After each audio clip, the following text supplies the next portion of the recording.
What's going on, everybody? My name's TAETRO, and I've been getting a lot of questions about my beat making process. How do I select the sounds? How do I come up with the ideas? So while I was making the beat that you just heard, I decided to just roll the cameras, not just for the good stuff and the finished musical ideas, but through the entire process. And what I want to show you now is a relatively uncut version of that process. And I'll also jump in and explain what's happening during this beat making process. Now, this isn't really like a full, complete arranged beat. This is just an example for those purposes. But if you're curious on how I select sounds and how I compose beats, I think you'll enjoy this video. So let's dive into the process. I start a lot of beats by coming up with different chord progressions. This lets me know the harmonic direction and the overall feel of the track.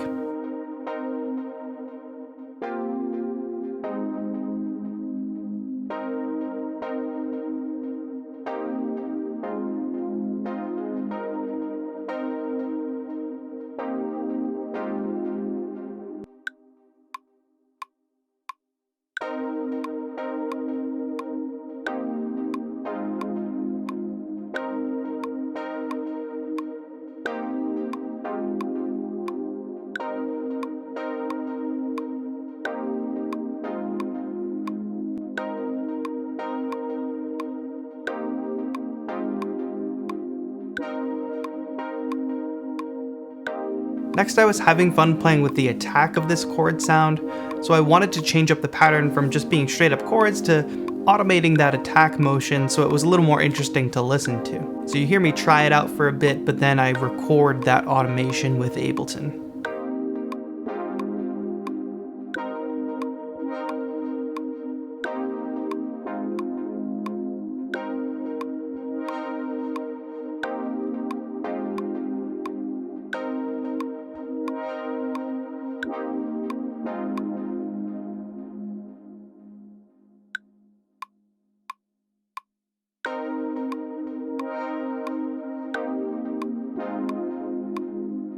Now that I've got a looping chord progression, I usually move on to add some drums to add some rhythm to the track. I use Splice, which I can access right from the top bar of my Mac. I just use the drop-down menu, search for whatever samples I'm looking for. In this case, it's kick and clap, and I can drag the sample into Ableton right from that drop-down menu on my desktop.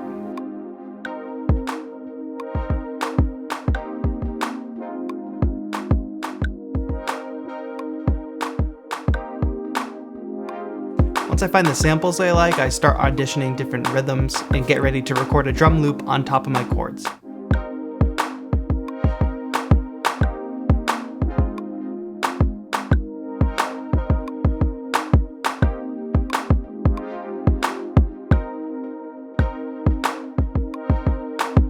Now it's time to select a new sound. And since I already have chords and drums, the next place I wanted to go was a bass line. So I'm searching through all the presets in Analog Lab because I'm using the Minilab Mark II and the workflow is just really good with the software, and I'm searching for that bass sound that I want.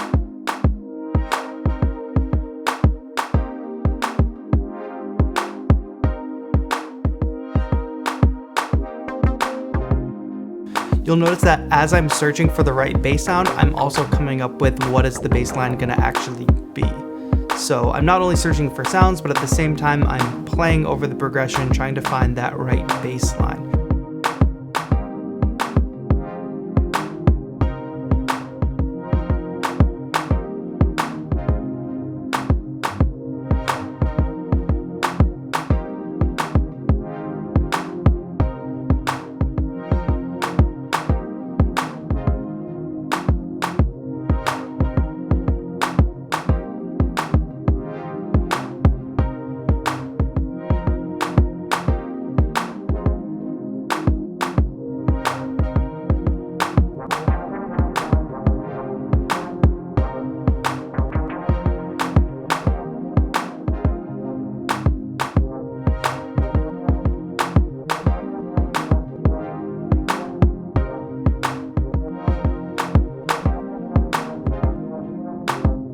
You can see that the line I started to play is a little more melodic than the average simple bass line, so I experiment with it across different octaves, but then I remember that I am indeed looking for a bass line, so I drop the preset down to the bass octave.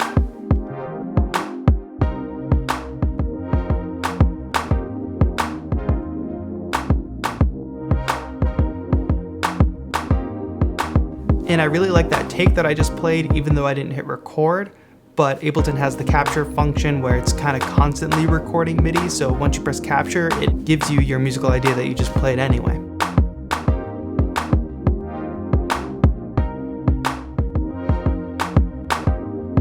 Now that I've got the loop going, I'm just shaping the sound a little bit more within Analog Lab.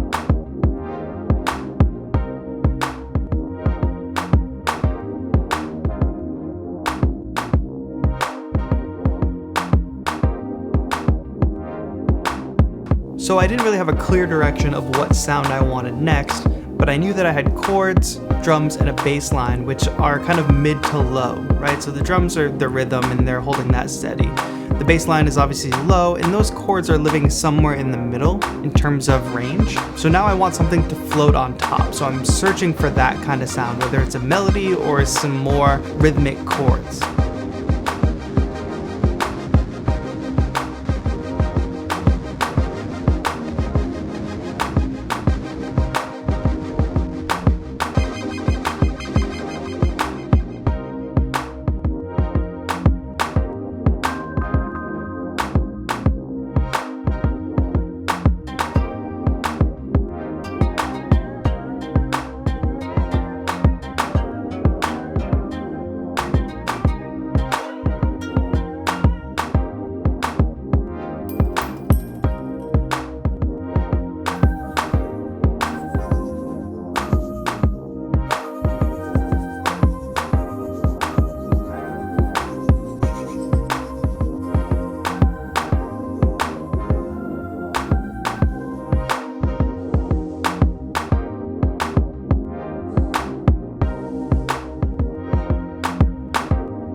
Eventually, I find this bell sound and dial in a bunch of reverb, and I really like how it sounds with the rest of the sounds in the track.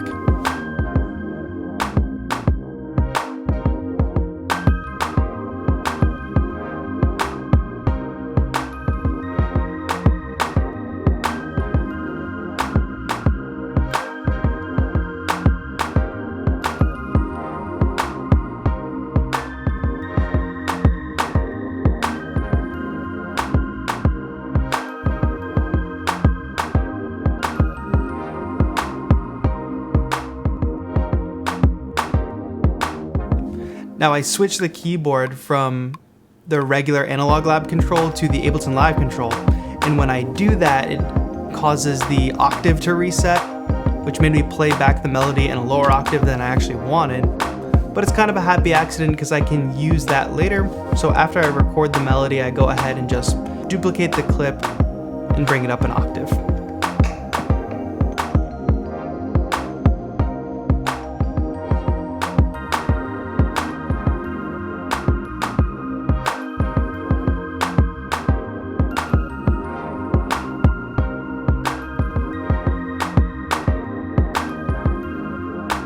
I sidechain most of my sounds to the kick, and I usually get around to doing that either in the last step of the process or in the middle like I'm doing right here. So I've got a collection of sounds, and to get it all to gel together a little bit better, I'm adding the sidechain to the rest of the instruments. Also doing a little bit of mixing on the fly, so when you start listening to these loops over and over again, you start to notice things that kind of bug you. And for me, the snare was a little too dead center and a little bit too loud, so I pushed it over and brought it down a bit. So now I'm looking for a sound to fill out the middle a little bit more. I feel like the bells are taking up a lot of space on top, the bass line's covered in the bottom, but the keys in the middle are a little bit weak. So I want to find a cool sound to fit in there somehow and maybe add a little more rhythm or movement to the track.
can see I'm being a little bit indecisive here as to whether or not to play chords or just a one-line melody.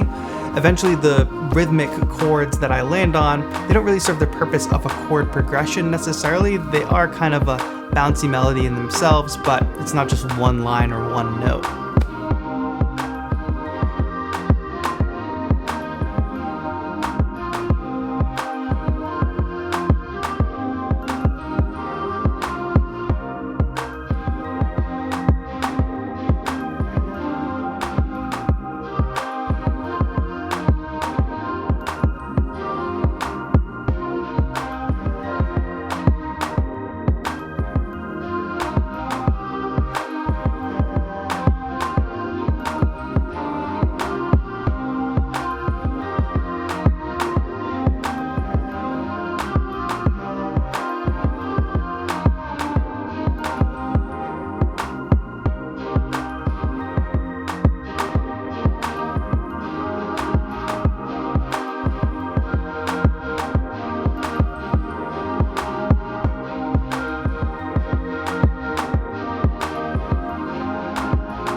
So I played that a few times, and as you can see I messed up one of the times, but I'm able to just use the first 4 bars.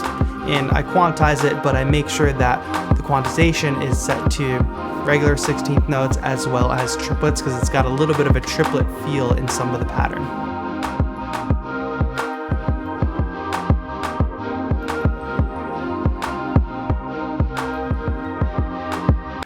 Now, one thing I try to include in most of my beats, since they don't have like a singer or a rapper in them, I like to include a vocal sample, which is a pseudo top line for the track.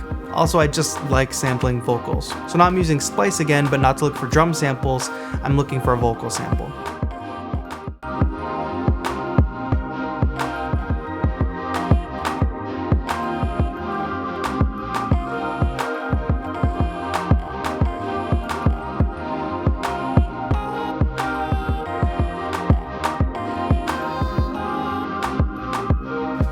So I find one vocal sample, but as I start to play with it, I don't really feel like it fits in the track, so I start searching for another one, something that's a little bit longer and more breathy.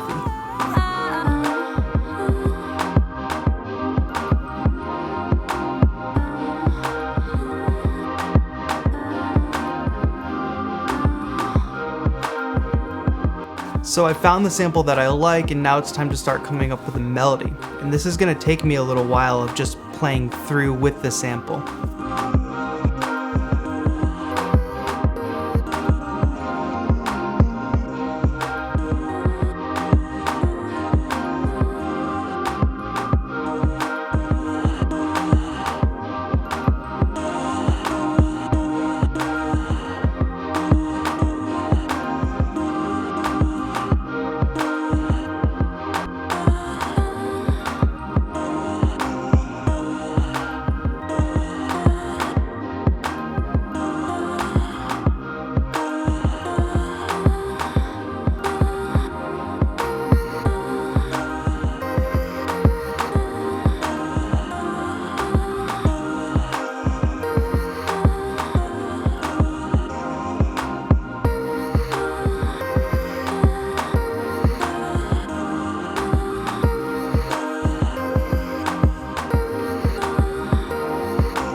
And as I'm playing through, I want to add some glide to the sample, so the notes glide between each other. This actually leads me, I think, to finding the melody that I want on top of this track.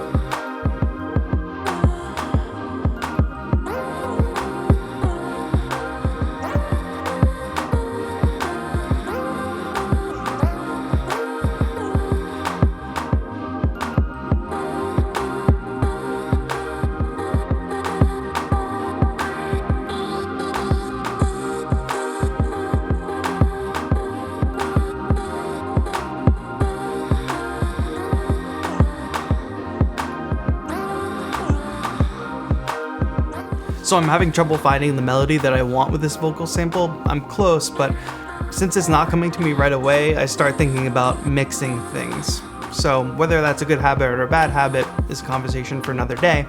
But I add an EQ to this vocal sample and start trying to find this frequency that's sort of bothering my ears after listening to it over again and clashes with some of the other sounds.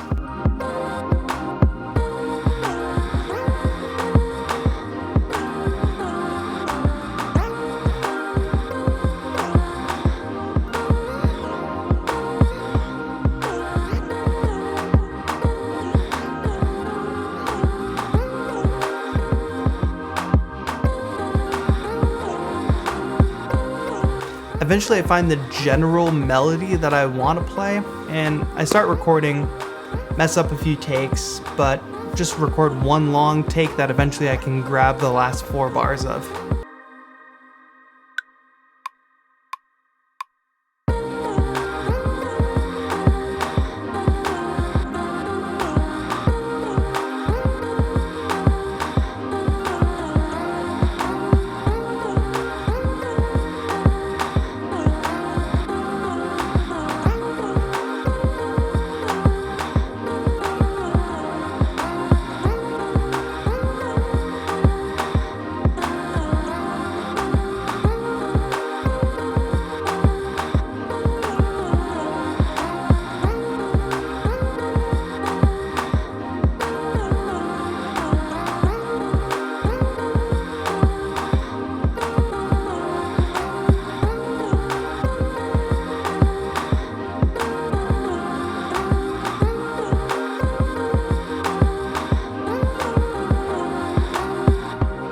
Now, since I only included kick and clap in my initial drum pattern, I want to add some hi-hats to really drive the track forward.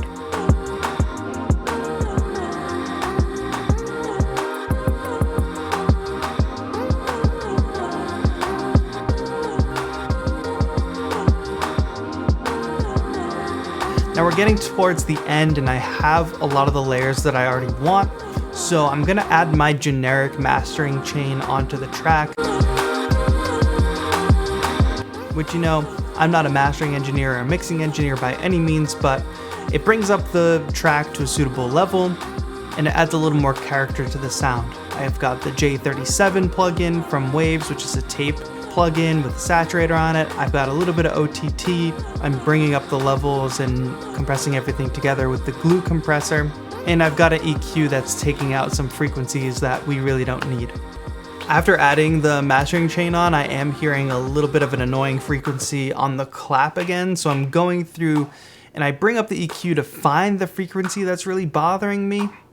So the frequency I don't like will be nice and loud, and then I just bring it on down.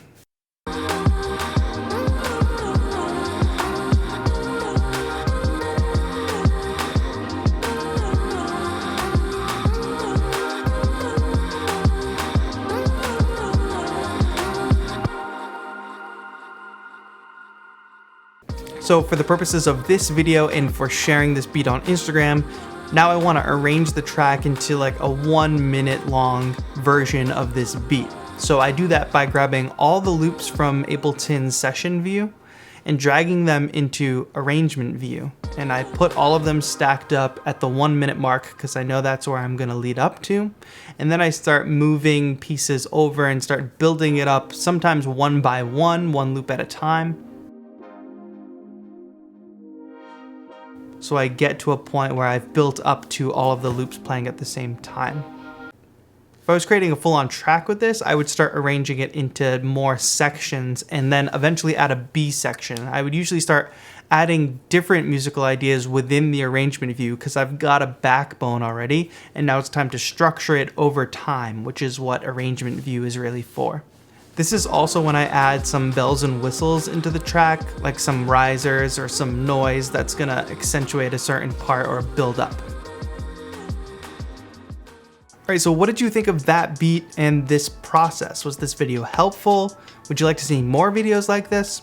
Let me know in a comment down below. Every beat making session is different. Sometimes it's faster than this, sometimes it's slower than this, but this is my general thought process in making beats, so I hope you enjoyed watching it. Give this video a thumbs up if you did enjoy it, and don't forget to subscribe for more live electronic music performances, tutorials, and content to make you a more productive producer. Thank you so much for watching. This has been TAETRO. Have a good one.